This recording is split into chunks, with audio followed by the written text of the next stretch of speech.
everyone, Joshua Hanlon here, and I'm back at the Lego House in Billund, Denmark, and I'm joined by Stuart Harris from the Lego House, and he's going to take us around and show us everything that's new over the last year since we last showed you what was in the Lego House here. And we're going to start right now with the famous tree and some new branches. So what do we have here, Stuart? Indeed, we do. Well, 1989 was the year that we launched the Black Seas Barracuda, as I'm sure everybody watching this will know. And so we thought it was an ideal opportunity to add a new branch to the tree and actually do a pirate-themed branch. So here you can see our new pirate branch. So we have the three sort of different scenes. So we have a sea battle going on there. We have a sort of seaport here. And then we have a tropical island on there. And you'll see, like the other branches, we have a creator monkey in there. And he's been dressed up to be role-playing as a pirate down there.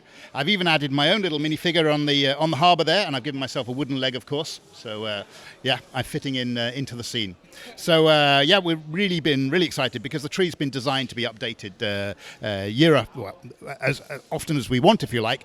We have actually 7 branches that we can put model scenes in, and now we have 5. So we've got another couple to add, and then, of course, in the future we could look to change some.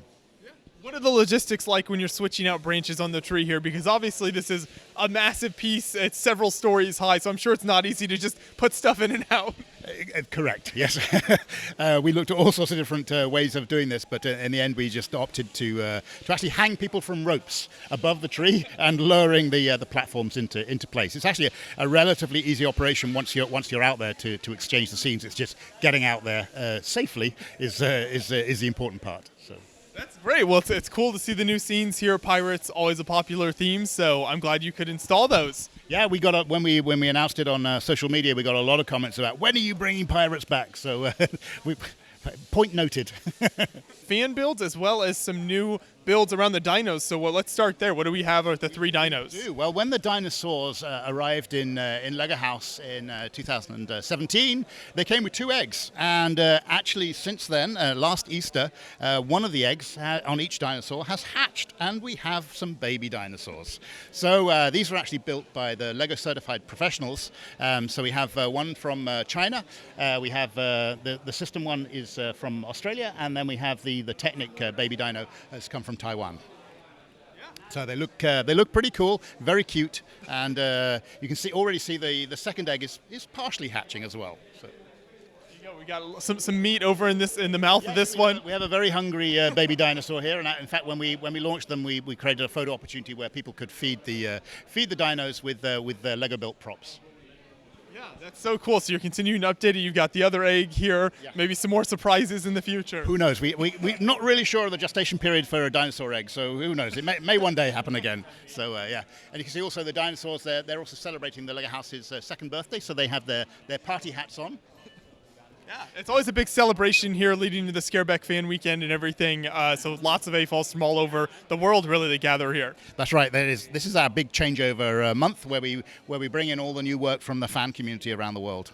Quite a tough but fun job every year to selecting the fans that exhibit their work here in the Lego House. We get nominations from the Lego Ambassador Network, and we get about 250 nominations. So from that, we have to whittle it down to 15 candidates to exhibit their work here, and they're from all over the world. I think we have 13 different countries represented. We have designs from Russia, from the USA, from Taiwan, from the UK, and all across Europe. So it's a pretty diverse collection, and it's really nice as a collection that we're trying to sort of showcase the breadth and diversity of build styles. Everything from sort of micro build to sort of characters to some really unusual builds that we'll see as we walk around. So yeah, there's some really nice pieces. I mean, you'll love this rock band here from Finland, and we have from the UK here this micro build. We have one of the fantastic masterpiece gallery builds that we'll be talking about today, and the builder's right here. So if you want to introduce yourself, and then we'll take a look at the build. Hello, I'm Kaz Mockett from the London AFOLs. I live in Chelmsford in Essex, UK, and I'm absolutely amazed that my work is now in the Masterpiece Gallery. Yeah, well, it's well-deserved looking at this here. So if you want to maybe just start on kind of the left side here and take us through this build and some of the buildings, what we have here. Sure. Well, at the top of the back is residential blocks. It's called Four Seasons Plaza. So we have spring, summer, autumn and winter as the 4 blocks. At the front here, the S-shaped building is a university accommodation. So all of these things come with stories once I've built them. I kind of figure things out as I'm going along. The one at the front here is Hearts Casino and Nightclub, where some of the money laundering gets done occasionally. And then the very nice white building behind that is a firm of Danish architects that often put out crazy designs that seem to get built in Micropolis for some reason. At the front here we've got the downtown mall, Red's department store with its big tower, and all sorts of goodies can be bought there. Next along we've got an Art Deco cinema, a couple of boutiques on the right hand side, and then there's a deli in the middle, Giuseppe's ice cream parlour right in the centre, and what mall would not be complete without a Lego store? So right at the back you can see a Lego store with a 2x4 brick on top. Behind that we've got the elevated station, and next to it the tramway coming along down the street. And then the stripy building in the colours of the old 1970s logo from Lego is called System House, which of course is where the headquarters of Lego is in Micropolis. Right at the back, the tower, the circular tower, is called Arabica Tower, and that's the headquarters of a coffee importing company. And that looks like there's been coffee, some cream stirred into coffee, which is the swirl. I like the inspiration for that building. That's good. Sometimes these things come after I've built them. Other times I make them up as I'm going along, like I'm doing now. The one at the back there, Mtron Tower, I love the classic colours of classic space, and the four pieces that are sticking out were quite hard to source, but I managed to find 4 on Bricklink. And I was quite worried about them. They turned up in an envelope with no padding, no nothing, and I thought they're going to be smashed to pieces. But thankfully, they came in one piece to finish my build, so that was great. Then we have a canal running down the centre of the street there, and a subway station at the back. The tall tower with the net sort of mesh shape is Telecom Tower, where they do all of the telecommunications. And on the right there is Dimension Heights, which was the inspiration for that build was from some of the old Lego Dimension sets, the starter packs, and I just got some purple transparent pieces, and I love, as you can see, I can love building in crazy colours. I don't stick to boring grey and white and whatever, so that's where I came up with that particular building. The one in front is the Civic Conference Centre, and there's some symposium on modern art going along inside there. And at the very front, one of my first loves in Lego is Classic Space, as you can see from the T-shirt. And this is the Air and Space Museum, which was originally inspired by the shuttle and the booster pack from the Women of NASA set.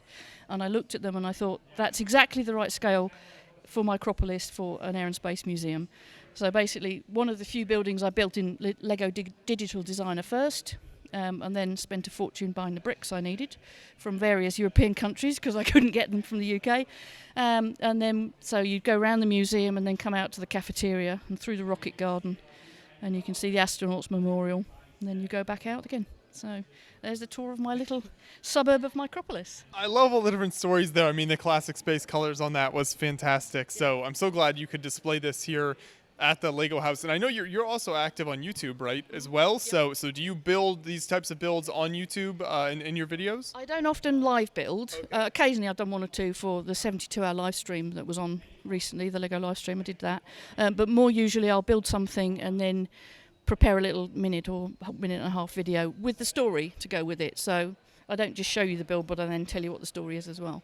And people seem to enjoy those. So if people want to see more about kind of your work and your past work and everything as well, they can check that. Where can they check that out? Blockhead UK on YouTube. It's incredible. The detail and the passion and the creativity out there in the community is what really inspires me. I mean, I check the fan blogs every day to see what's being built out in the fan community, and I go to a lot of the fan events and see what's being exhibited there. And actually, at the fan events, we'll sometimes pick something that will be exhibited here in the Lego house. Yeah, that's really great. So you can kind of keep an eye out for builds that you think would work well within the Masterpiece Gallery or different exhibit areas. Yes, exactly. That's right. And we actually have a piece here that we saw it earlier in the year at a US fan event that we saw. I think it won Best in Show, and we thought we really need to have that here in the Lego house.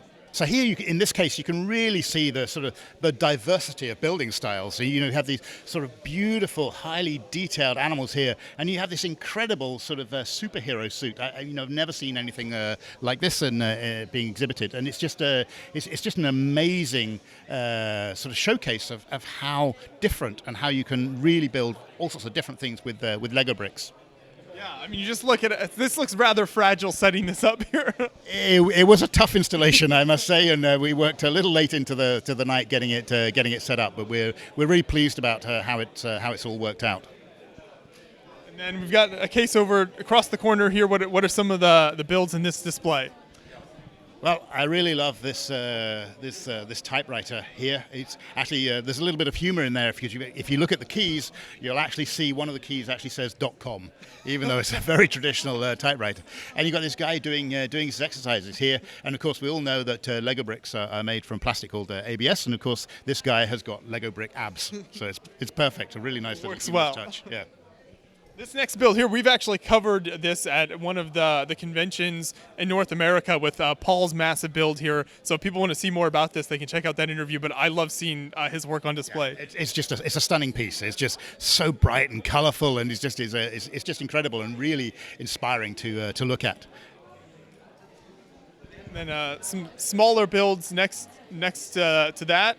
So here we have the work of Zhao, and you can see all sorts of these beautiful little dogs here, all sorts of different breeds, but they're really well captured the essence of the breeds, and you can see the things related to the Chinese New Year, Year of the Pig, and the rooster, and so on, and with some really nice, simple but quite elegant mosaics. Yeah, creating some of the city scenes there, yes. Iconic buildings. Yes, exactly, and really captured the scenes. You can move down to the next case then, and let's see this first large building that greets you right here. Exactly. So we do a mix. Sometimes we'll do single large pieces as well as doing a collection of smaller pieces. So we have this beautiful sort of rundown sort of mansion house kind of thing here with some really nice touches and really nice details in there. I love the broken window technique. That's always been one of my favorite Lego building techniques, when you take those clear pieces and give that effect of kind of the broken window. Exactly, it's so atmospheric when you look at that model. The work of probably some also well-known fans here. We have Jason and Crystal doing their sort of their incredible pieces, and they have the most wonderful mechanisms in there. And in fact, we really wanted to showcase that, so we actually added a little screen this year so we could actually demonstrate some of the movements that they've created with their models. Right. Jason is so well known for those kind of mechanical builds that are so impressive. Yeah, so that's a great idea to really show people what's possible with these builds. Exactly, and that's that's not something you necessarily get from them sitting there static, and we didn't want to have them running all the time, so that's why we added the video. But at some point we had to have his work in the house, and we're really pleased that it's here this year. Technic Dino from Taiwan. I like how it's standing up like that. Yes. Very menacing. Yeah, exactly. And you just see the feet coming out of the egg on the other one. So, yeah. And then we'll move to this final case, and I think this build on the left is the one you referenced earlier. Exactly. This one from Ryan is what we saw earlier in the year when we were visiting some of the fan shows, and I was just blown away by it when I kind of got to the show and I heard people talking about this piece, and I thought, okay, I need to seek this piece out. And when I saw it, it was like, okay, this is beautiful, this is incredible. We really need to get this in Lego House. And so I talked to Ryan, and he was very happy to do that. And then when I heard it won the Best of Show, I really wasn't surprised. So it's a fantastic piece, beautiful. You can just look at it for hours. The colors and the style of building, and really nice. Yeah, there's so much going on there. We have an interview with Ryan. I think it was at Bricks Cascade where he displayed that. So if people want to see more into that build, more in depth, and definitely check that video out as well. But yeah, I'm so glad you could get him to bring it all the way over here. Yeah, exactly. And here we have the work of Sven. Sven has actually now joined the Lego Group as a designer, so which is really cool. I'm not surprised looking at the quality of his work as well. Very nice, very elegant builds, and you can really imagine him making some nice products in the future. The milk jug with the cookies down there is very cool. Really nice, isn't it? It makes you smile when you see this stuff. So yeah.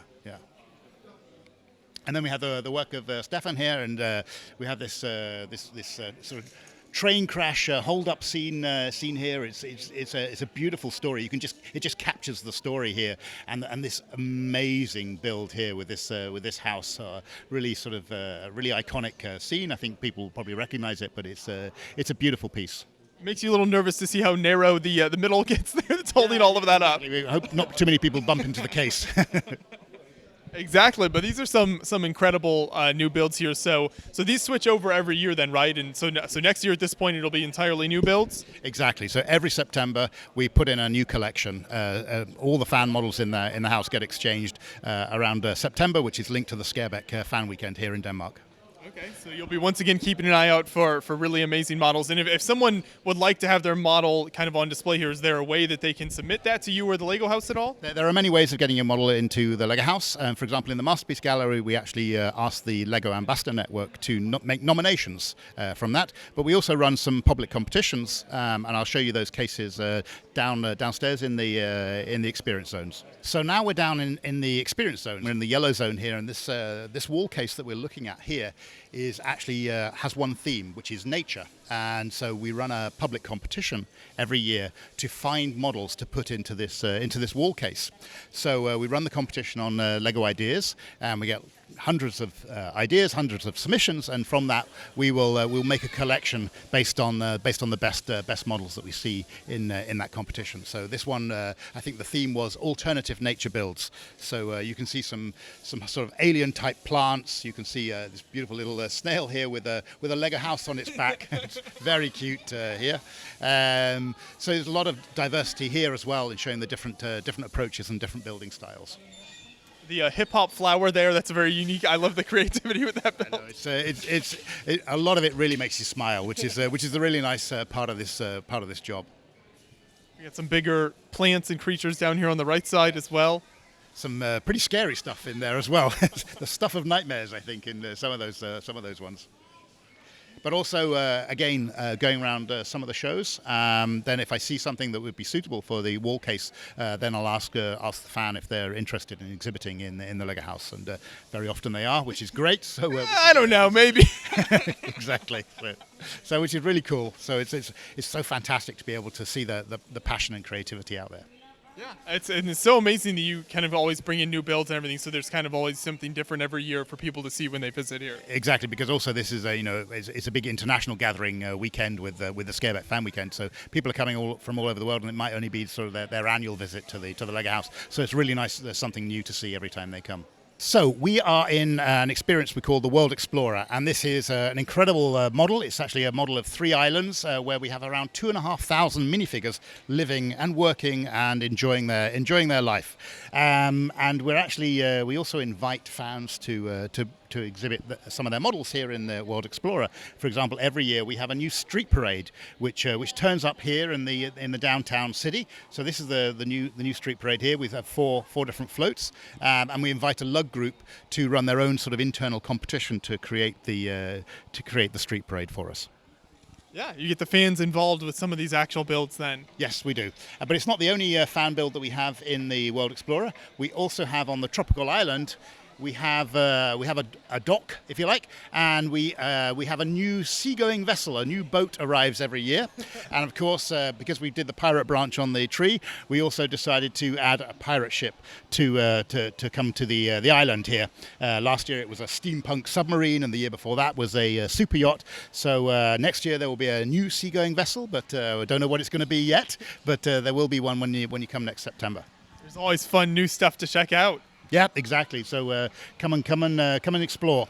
Oh, fantastic stuff, Stuart. Thank you so much for taking us around and showing us all the new stuff at the Lego House. You're very welcome. Hope to see you back again soon.